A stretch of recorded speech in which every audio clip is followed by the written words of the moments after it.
অমিত শাহ বলে গেছিলেন যে সরকার গঠনের পর 100 দিনের মধ্যে যারা দুর্নীতি করেছে, দুর্নীতিগ্রস্ত যারা রয়েছে তারা শাস্তি পাবেন। তাহলে কি এবার অভিষেক বন্দ্যোপাধ্যায়, মমতা বন্দ্যোপাধ্যায় এদেরও জেল হওয়ার সম্ভাবনা রয়েছে? খুলবে তো খুলবে। তার বিভিন্ন থানায় থানায় তার নামে কমপ্লেন, যে কোনো সময় জেলে ঢুকে যাবে, তো তাকে নিয়ে আর আমি কি যারা মারা গেছেন আর কি ভুতুড়ে ভোটাররা, তারা নেমে আসতেন, যারা মারা গেছেন তারা ভোট দিতেন, সেটা হয়নি। এবারে সেটা তার খুব কষ্ট হয়েছে। আর একটা জিনিস মমতা ব্যানার্জির কষ্ট হয়েছে, কৃতি যে নিজে জেল খেটে এসছে, যে নিজে এখন জামিনে ছাড়া আছে, আবার জেলে যাওয়ার জন্য অপেক্ষা করছে, তার তো তুমি যদি এভিডেভিটটা দেখো এই 2026 সালের, বলবে যে 3.5 বছরের জেল খাটা মাল, তারপরেই শব্দটা আসবে কুণাল ঘোষ। নন্দীগ্রাম সম্ভবত উনি কোনো পরিচিত কাউকে ছেড়ে দেবেন, ভবানীপুরটাকে উনি বেছে নেবেন। তার পেছনে আমার লজিক হচ্ছে, অভিষেক বন্দ্যোপাধ্যায় তাকে দেখলে মনে হচ্ছে এই বোধহয় কেঁদে ফেললো, মমতা ব্যানার্জিকে দেখলে মনে হচ্ছে এই বোধহয় মাথা ঘুরে পড়ে গেল।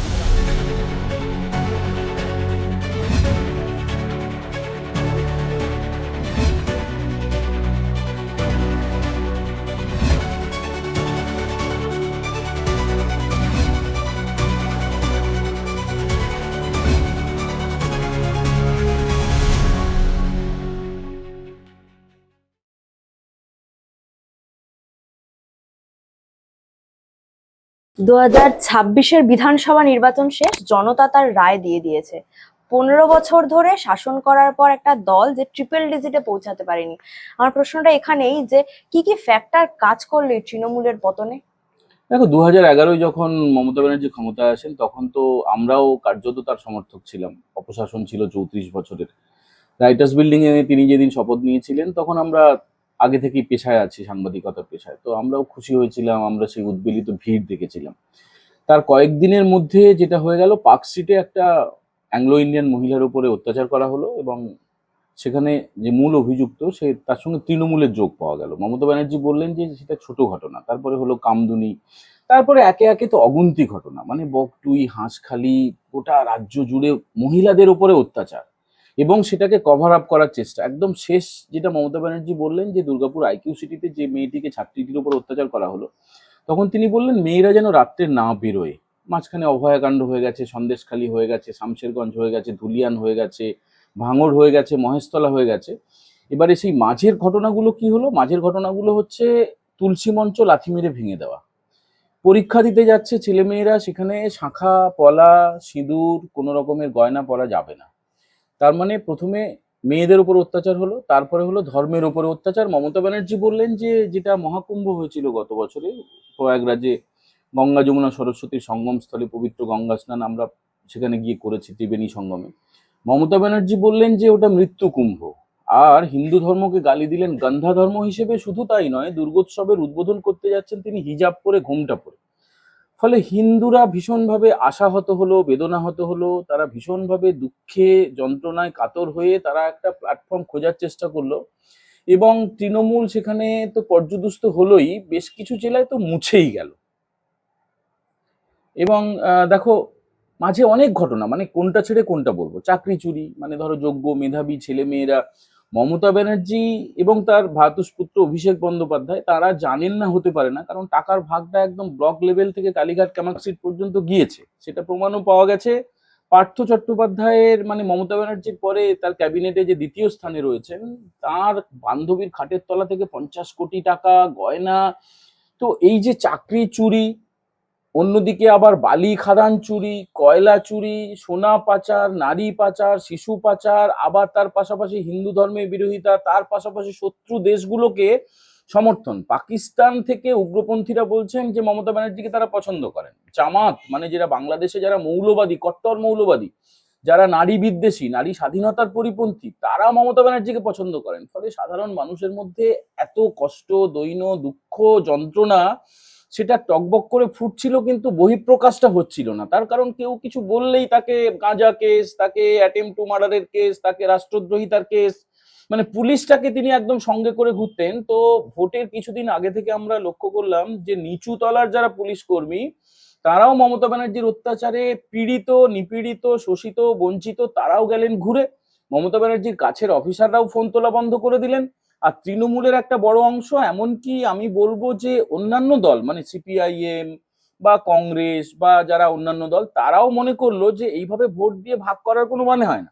পুরো ভোটটা যদি আমরা একটা জায়গায় একটা বাক্সে ফেলি, সেটা হচ্ছে ভারতীয় জনতা পার্টি, যারা কেন্দ্রে ক্ষমতায় রয়েছেন এবং একাধিক রাজ্যে ক্ষমতায় রয়েছেন। শুধুমাত্র বঙ্গটা বাকি ছিল, অঙ্গ হয়ে গিয়েছিল, কলিঙ্গ হয়ে গিয়েছিল, এবার অঙ্গবঙ্গ কলিঙ্গ। শুভেন্দু অধিকারী সহ সবাই এই দাবিটা করেছিলেন যে অঙ্গবঙ্গ কলিঙ্গ, আমরা এখানেই আসবো, আমরা সেই মুক্তির যে স্বপ্ন, সেই যে স্বপ্নের ফেরিওয়ালারা সব এসেছিলেন, নরেন্দ্র মোদী, অমিত শাহ, শুভেন্দু অধিকারী। এবং সেটা শুধুমাত্র যে স্বপ্নের ফেরিওয়ালা তাই নয়, তারা বাস্তবোচিত ভাবে এ রাজ্যের যুবকদের তারা কর্মসংস্থানের দিশা দেখাতে পেরেছিলেন। তারা দুর্নীতিকে, মানে অমিত শাহ তো মনে থাকবে তোমার যে বলেছিলেন যে উল্টা লটকা কার সিধা করেঙ্গে, মানে যারা দুষ্কৃতী, যারা চোর, যারা ফেরেববাজ, যারা দুর্নীতিগ্রস্ত, তাদের উদ্দেশ্যে বলেছিলেন। তা তিনি কোনো নিরীহ মানুষের জন্য বলেননি। তো বাংলার মানুষ, এই পশ্চিমবঙ্গের মানুষ সেখানে ভরসা রেখেছেন এবং ফল তুমি দেখতে পাচ্ছ, 260, আর ওদিকে 100-র নিচে নেমে গেছে, তলানিতে ঠেকে গেছে তৃণমূল কংগ্রেস। সাধারণ মানুষ থেকে বিরোধী নেতা বা শাসক দলের নেতা, মানে যারা ছিল তাদের সবার বক্তব্য এইরকম ভোট তারা কখনো দেখেনি, কমিশন যেভাবে ভোট করেছে। অথচ তৃণমূল নেত্রী তিনি বলছেন এইরকম সন্ত্রাসের ভোট তিনি দেখেননি। না না, অ্যাকচুয়ালি সন্ত্রাস মানে যারা মারা গেছেন আর কি, ভুতুড়ে ভোটাররা, তারা নেমে আসতেন, যারা মারা গেছেন তারা ভোট দিতেন, সেটা হয়নি। এবারে সেটা তার খুব কষ্ট হয়েছে। আর একটা জিনিস মমতা ব্যানার্জির কষ্ট হয়েছে, সেটা হচ্ছে যে একসঙ্গে ধরো মুর্শিদাবাদে, মেদিনীপুরে, পুরুলিয়ায়, জলপাইগুড়িতে ভোটার, আবার ভবানীপুরের ভোটার, সেইটা ইলেকশন কমিশন এবার বন্ধ করে দিয়েছে যে প্রত্যেকের এক জায়গায় ভোটাধিকার তিনি প্রয়োগ করতে পারবেন। তো সেটা মমতা ব্যানার্জির খুব কষ্ট হয়েছে। এর পাশাপাশি আরেকটা কাণ্ড হয়ে গেছে যে যারা বাংলাদেশি অনুপ্রবেশকারী, যে ছবি আমরা দেখেছি যে দলে দলে পোঁটলা নিয়ে রাতের অন্ধকারে বাংলাদেশ পালিয়ে যাচ্ছে এবং তারা লুকিয়ে চুরিয়ে এসেছিল, তারা সংবাদ মাধ্যমকে জানাচ্ছেও। তো ফলে তারা পালিয়ে যাওয়ার ফলে মমতা ব্যানার্জির বিরাট কষ্ট হওয়া খুব স্বাভাবিক। তুমি তো দেখেছো গতকাল যে প্রেস কনফারেন্সটা হয়েছে, ভাইপো মানে অভিষেক বন্দ্যোপাধ্যায়, তাকে দেখলে মনে হচ্ছে এই বোধহয় কেঁদে ফেললো। মমতা ব্যানার্জিকে দেখলে মনে হচ্ছে এই বোধহয় মাথা ঘুরে পড়ে গেল। মানে রাতের পর রাত ঘুম হচ্ছে না, নির্ঘুম রাত কাটছে চিন্তায়, উদ্বেগে, আশঙ্কায়, যে এই বুঝি জেলে ঢুকিয়ে দিল। কারণ এত অপরাধ করেছে, এত অপরাধ করেছে, সরকারি কাজে কেন্দ্রীয় সরকারকে গালাগালি করেছে, প্রধানমন্ত্রীকে গালাগালি করেছে, নোংরা ইতর ভাষায় স্বরাষ্ট্রমন্ত্রীকে আক্রমণ করেছে, ভারতীয় সেনাকে পর্যন্ত ছাড়েনি। ফলে তাদের উদ্বেগ হওয়া খুব স্বাভাবিক। তারা বলবেই ভুলভাল কথা। দেখো, ঘুম না হলে অনেক সময় মাথার মধ্যে কিছু একটা গন্ডগোল হয়ে যায়, এটা চিকিৎসকরা বলতে পারবেন। তবে ওনার যে লাস্ট কয়েক বছর ধরে ওনার যা কথা, তাতে করে ওনার মানসিক ভারসাম্য তো হারিয়ে ফেলেছেন। এই কারণেই তিনি ইস্তফাও দিচ্ছেন না। তিনি বলছেন যে এই ভোট ঠিক হয়নি। ফলে ওনার প্রত্যেকটা কথা যদিও মিম ভালো হতে পারে, লোকে কিছুটা বিনোদন পেতে পারে, বাংলাদেশে বিশেষ করে তার বন্ধু রাজ্য, মানে বন্ধু দেশ আর কি, বন্ধু দেশের যারা মৌলবাদী তাদের মধ্যে উনি জনপ্রিয় এবং সেখানে খুব মিমও ছড়ায় মমতা ব্যানার্জিকে নিয়ে, অভিষেক ব্যানার্জিকে নিয়ে। কিন্তু এই পশ্চিমবঙ্গের মানুষ ওনাকে জোকার বললেও, জোকার বললে জোকারদের অপমান করা হয়, বা কোনো ইতর প্রাণী বললেও অপমান করা হয়। ওনাকে যে কি, এটা আবিষ্কার করতে হবে, নতুন কোনো শব্দ আবিষ্কার করতে হবে আমাদের। দীপঙ্কর, তুমি যেটা বললে যে গতকালকের প্রেস কনফারেন্সে মমতা বন্দ্যোপাধ্যায় জানিয়ে দিয়েছে তিনি ইস্তফা দেবেন না, কারণ তিনি নাকি হারেননি। যদি ইস্তফা না দেয়, নতুন সরকার গঠনে কি কি সমস্যা হতে পারে? এই তো আজকেই তো সরকারের মেয়াদ শেষ হবে। মানে সংবিধান বলছে যে একটা রাজ্য সরকারের বা কেন্দ্রীয় সরকারের 5 বছর মেয়াদ থাকে। 5 বছর মেয়াদের পরে সেই সরকারের আর কোনো অস্তিত্ব থাকে না। ফলে যেটা রাজ্যপাল, রাজ্যপাল খুব ভালো মানুষ, মানে আমাদের রাজ্যের যে নবনিযুক্ত রাজ্যপাল আর এন রবি, তিনি তো ভীষণ শিক্ষিত মানুষ, তিনি ভীষণ মার্জিত মানুষ। আগে সিবিআইতে কাজ করেছেন এবং কেন্দ্রীয় সরকারের বিভিন্ন মন্ত্রকে কাজ করেছেন, ইন্টেলিজেন্সে কাজ করেছেন, এনএসএ ডোভালের আন্ডারে কাজ করেছেন। তো ফলে তিনি সম্ভবত শালীনতা বজায় রেখে ওনাকে একটা চিঠি টার্মিনেট করতে পারেন, সম্ভাবনাগুলো বলছি। মানে উনি পদত্যাগ করেননি, ওনাকে লাথি মেরে তাড়িয়ে দেওয়া হলো, এটা হতে পারে। অথবা ইলেকশন কমিশনের তরফে আজকে সিইও মনোজ আগরওয়াল তিনি গিয়েছিলেন রাজভবনে, সেখানে সরকারের প্রশাসনে যারা শীর্ষকর্তা তারা গিয়েছিলেন। সেখানে একটা আলোচনা হয়েছে, যদ্দূর যেটা শোনা যাচ্ছে, যে যারা সংখ্যাগরিষ্ঠ দল ভারতীয় জনতা পার্টির তরফে, রাজ্যপালকে গিয়ে জানানো হবে যে সরকারের মেয়াদ তো শেষ হয়ে গেছে, আপনি অমুক দিন অমুক জায়গায় আপনি আসবেন, আমরা শপথ নেব। তো রাজ্যপাল সাংবিধানিক রীতিনীতির মধ্যে থেকে, কাঠামোর মধ্যে থেকে, তিনি একজন দেশপ্রেমিক হিসেবে, তিনি একজন রাষ্ট্রপ্রেমী হিসেবে, তিনি একজন পশ্চিমবঙ্গের একজন প্রেমী হিসেবে, তিনি যেহেতু সাংবিধানিক শীর্ষ পদে রয়েছেন, তিনি সেই কাজই করবেন। এবং কয়েকদিনের মধ্যেই তুমি দেখতে পাবে যে নতুন সরকার গঠন হবে, তার মুখ্যমন্ত্রী ঘোষণা করা হবে, ক্যাবিনেটের সদস্যরা তারা শপথ নেবেন, তারপরে বিধায়করা হয়তো বিধানসভায় শপথ নেবেন। কয়েকদিনের মধ্যে হয়ে যাবে, কোনো অসুবিধা নেই।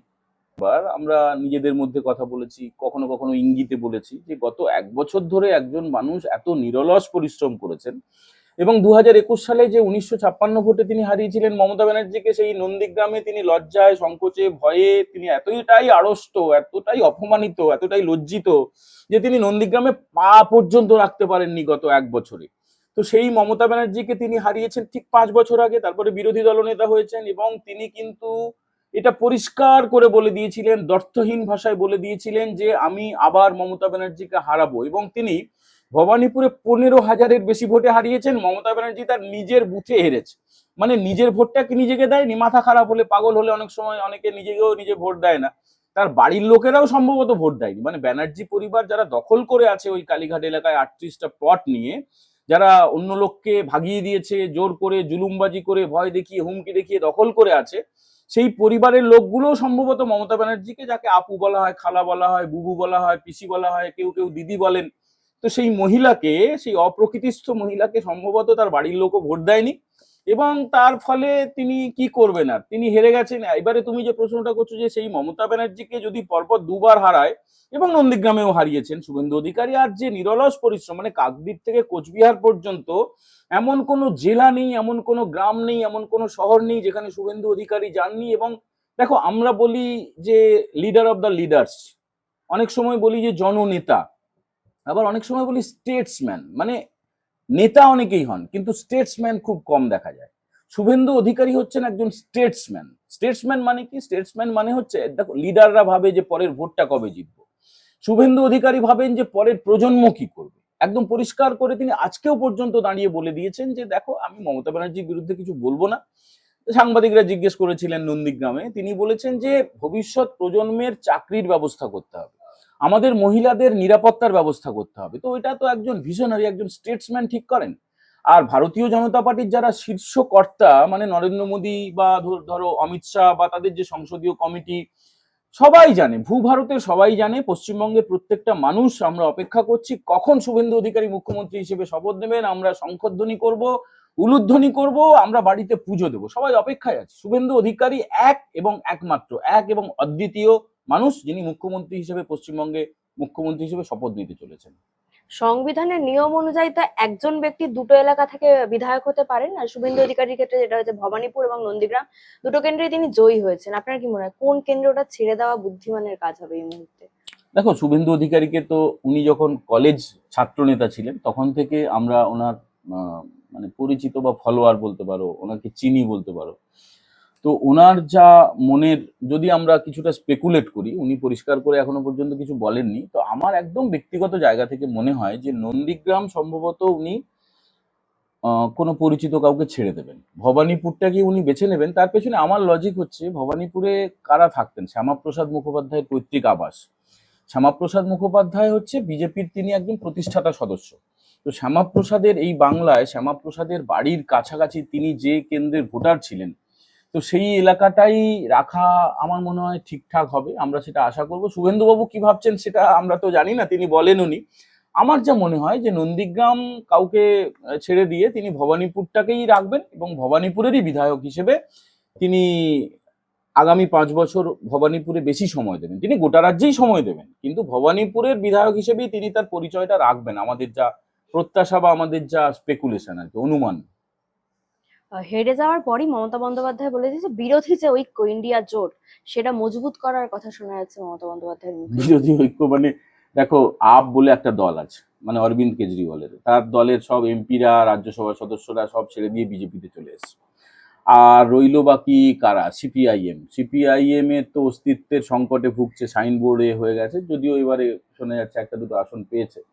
কংগ্রেসেরও তাই। আর রাহুল গান্ধী, সোনিয়া গান্ধী তারা খুব ভালো করেই জানেন যে এই মহিলা, তার মানসিকতা কি। তিনি তার নিজের সুযোগ সুবিধে ছাড়া, নিজের লোকের ছাড়া, নিজের ভাইপো ছাড়া, নিজের বাড়ির লোক ছাড়া আর কিছু বোঝেন না। ক্ষমতায় টিকে থাকার জন্য তিনি সবকিছুই করতে পারেন, সেটা যত খারাপ সিদ্ধান্তই হোক, অসাংবিধানিক সিদ্ধান্তই হোক, বেআইনি সিদ্ধান্তই হোক না কেন, মমতা ব্যানার্জি করতে পারেন না এমন কোনো কাজ নেই। তিনি এর আগে অনেকবার বিশ্বাসঘাতকতা করেছেন, রাজনৈতিকভাবে তিনি তার বন্ধুদেরকে লাথি মেরেছেন।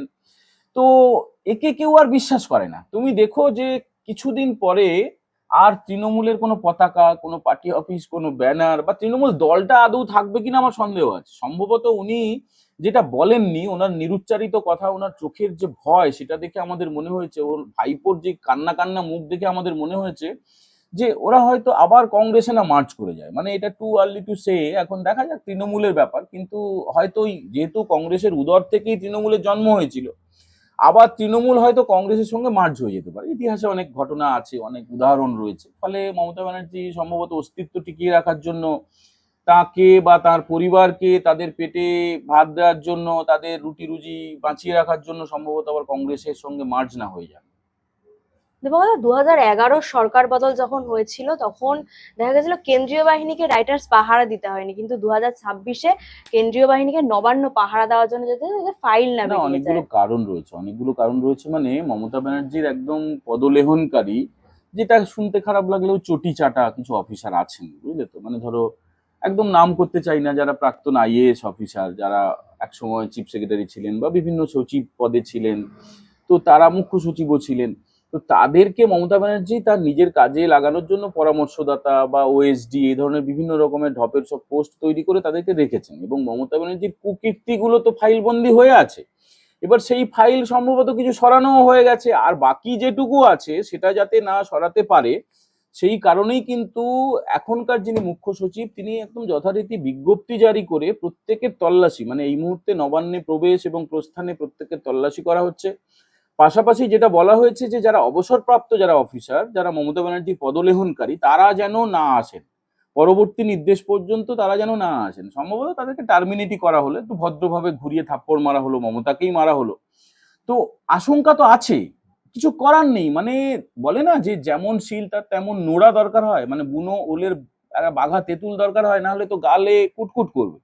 তার ফলেই এই সিদ্ধান্ত। মানে এটা অত্যন্ত সঙ্গত এবং অত্যন্ত দরকারি। না হলে তো সব যা কিছু চুরির প্রমাণ, দুর্নীতির প্রমাণ, ফেরেববাজির প্রমাণ সব লোপাট হয়ে যাবে। যেভাবে তিনি আইপ্যাকের অফিসে, তোমার মনে থাকবে যে ফাইল চুরি করে নিয়ে এসেছিলেন এবং প্রত্যেকজনের বাড়িতে গিয়ে সমস্ত এভিডেন্সকে ট্যাম্পার করেছেন।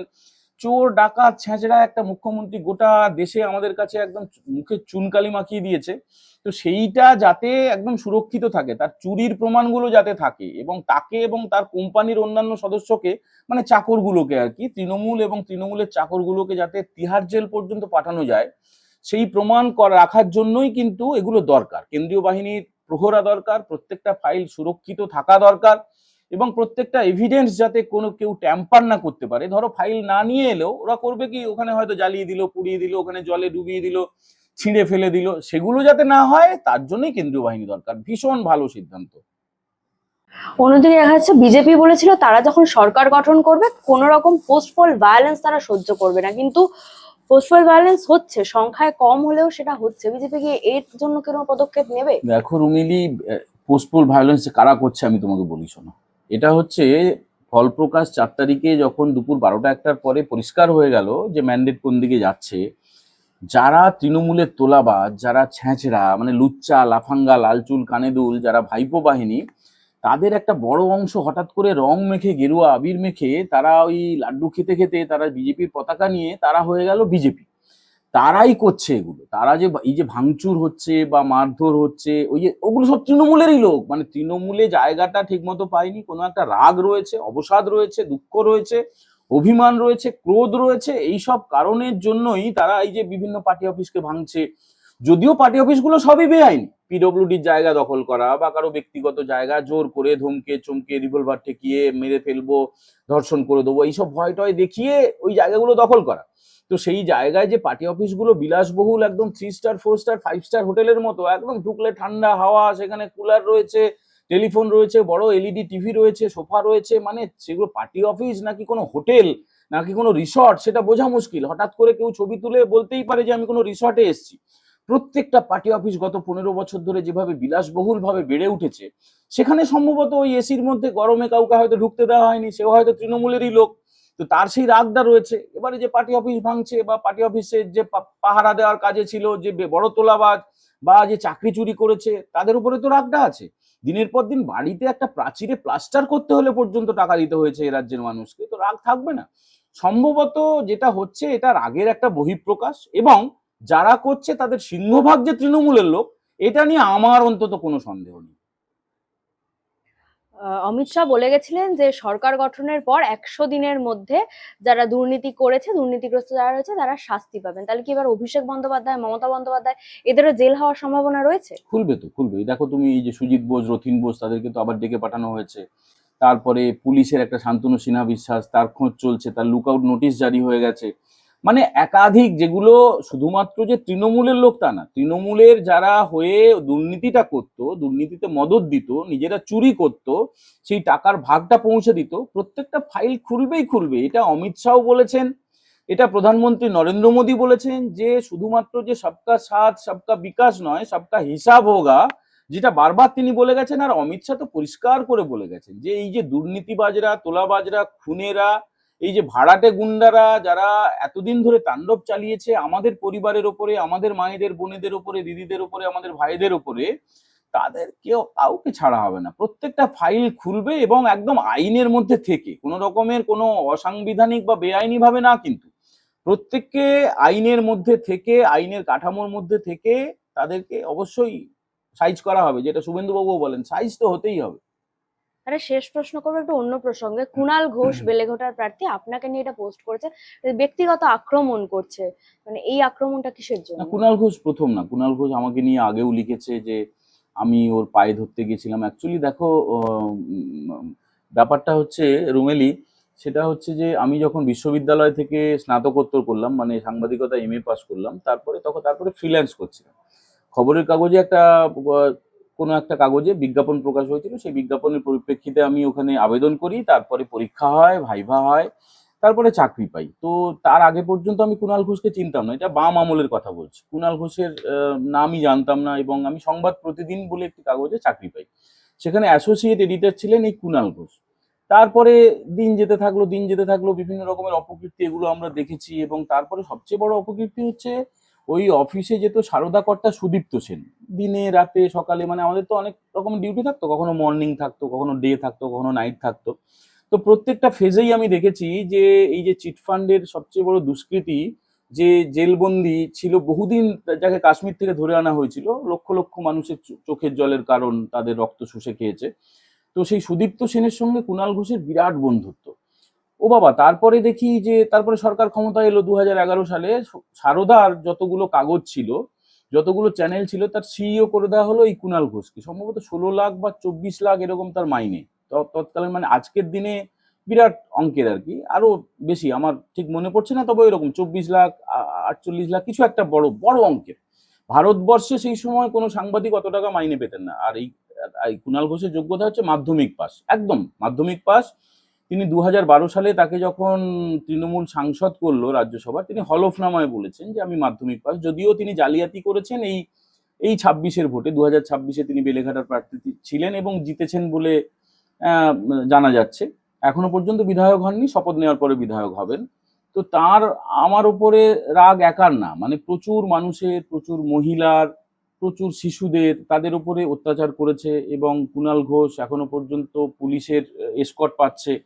এবং আমি একটা নিজের আমার ফেসবুক প্রোফাইলে একটা প্রস্তাব দিয়েছিলাম নতুন সরকারের জন্য, যে আমরা যারা ট্যাক্স পেয়ার, আমরা তো ট্যাক্স পেয়ার মানে কি, আমরা দেশলাইটাও যে কিনি সেখানেও আমরা ট্যাক্স দিই।